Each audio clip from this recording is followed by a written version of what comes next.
Ça, c'est la Ligue 1 aujourd'hui. Et maintenant, celle de l'année prochaine. Oui, la Ligue 1 McDonald's. Comment le symbole de la malbouffe moderne va devenir le naming officiel de la plus haute ligue du sport, le plus populaire en France. Et de quelle manière Uber Eats s'est fait avoir par McDonald's qui va mettre plus de 30 millions par an sur le 5e, voire le 6e championnat européen. Spoiler alerte, si vous pensez que c'est pour faire de la publicité, vous venez de vous prendre un bon petit pont. Des contreparties opaques offertes par le gouvernement au lancement de leur propre service de livraison pour concurrencer tout simplement l'ancien sponsor Uber Eats. Dans cette vidéo, je vous dis tout, car dans le monde merveilleux de la food, un steak peut en cacher un autre. Revenons d'abord sur le hold-up de l'année. Uber Eats, qui était le sponsor de la Ligue 1 depuis la saison 2021-2022, pour environ 15 millions d'euros par an, s'est vu voler la vedette par McDo dans un braquage à l'italienne que seuls les Américains savent faire. Uber Eats voulait revoir à la baisse les 15 millions d'euros au vu des audiences sur Amazon et surtout car les bénéfices du deal relevaient davantage du prestige et d'avoir des loges au Parc des Princes pour faire du bise, sachant que le big boss d'Uber France adore le foot. Mais ils se sont heurtés à un gros « c'est mort », la Ligue 1 exigeait beaucoup plus. Fin décembre 2023, Uber Eats et la Ligue 1 se tapent dans la main pour un bon 19 millions d'euros. La bise, mais rien de signé. On ne signe jamais rien juste avant Noël, au cas où Papa Noël nous ramène des petits cadeaux surprises. Puis, sous le sapin de la Ligue 1, que vois-je ? Un bon chécos de 30 millions signé par Ronald. Mais si vous croyez que le Papa Noël Ronald était le seul pour préparer le cadeau, vous vous trompez. Et oui, dans le 11 de départ, le gardien de but s'appelait tout simplement le gouvernement. Quoi ? Comment nos chers impôts vont permettre à l'ogre américain de nous faire bouffer encore plus de cheeseburgers à 4 €? Bon, c'est un peu plus compliqué que ça. Une manœuvre audacieuse directement pilotée au plus haut niveau de l'État pour assurer la pérennité du football français et bien plus. Car pour négocier les droits TV plus importants et garder la compétitivité du foot français qui est un enjeu majeur pour Macron, il faut du gros sponsor. Surtout depuis que des stars comme Messi, Neymar et bientôt Mbappé quittent le paysage de la Ligue 1.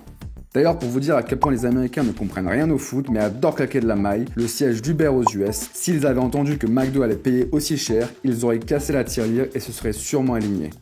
Mais pourquoi ces anciennes américaines et surtout McDo mettent autant d'argent sur la Ligue 1 qui, mis à part la visibilité du PSG, ne semble pas valoir autant ?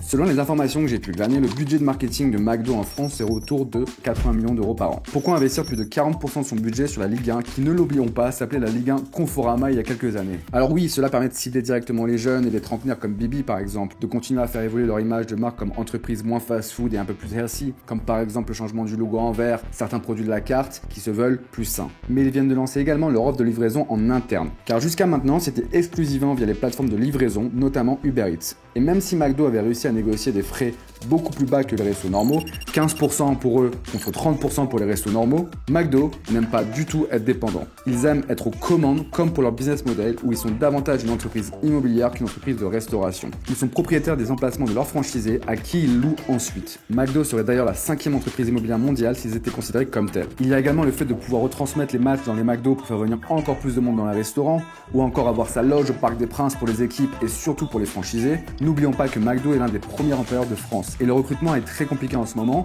donc ce sponsor pourrait aider leur marque employeur à attirer plus de salariés. Mais est-ce que tous ces éléments valent 30 millions? La réponse est simple. Avant ça, abonne-toi et balance le like pour faire une passe décisive à la Modric pour aider la chaîne. Merci beaucoup. La réponse, c'est non. Mais McDonald's le fait principalement pour ces deux raisons. Le biais de familiarité ou de mémoire de marque. McDo, comme Coca, dépensent des milliards pour s'ancrer dans nos esprits. Lorsqu'on pense soda ou burger, ils veulent être les premiers qui nous viennent à l'esprit. Et la deuxième raison, c'est qu'ils ont négocié des contreparties avec l'État français. Probablement des avantages fiscaux et notamment des aides ou des subventions pour leur développement et ceux de leurs franchisés. Tout cela est pour le moment, bien entendu, gardé secret. Alors c'est 30 millions un bon coup? Absolument. McDo ne joue pas seulement pour aujourd'hui, mais pour rester indétrônable dans nos têtes, renforcer leur image de marque et se positionner comme un acteur majeur du sport et faire oublier leur image de malbouffe. Cela va bien entendu permettre à leurs franchisés d'ouvrir plus de restaurants et nous faire manger plus de burgers après nos matchs de foot, tout en augmentant leur marge. Comme Mbappé qui ne voulait pas être associé à KFC avec l'équipe de France, certains sportifs voient ça d'un mauvais œil, mais n'oubliez pas que le foot business n'est pas une histoire de fair play ou de valeur, mais de money. Chacun se fera son avis, mais si ça permet d'aider les plus petits clubs financièrement, je peux fermer un œil. La bise.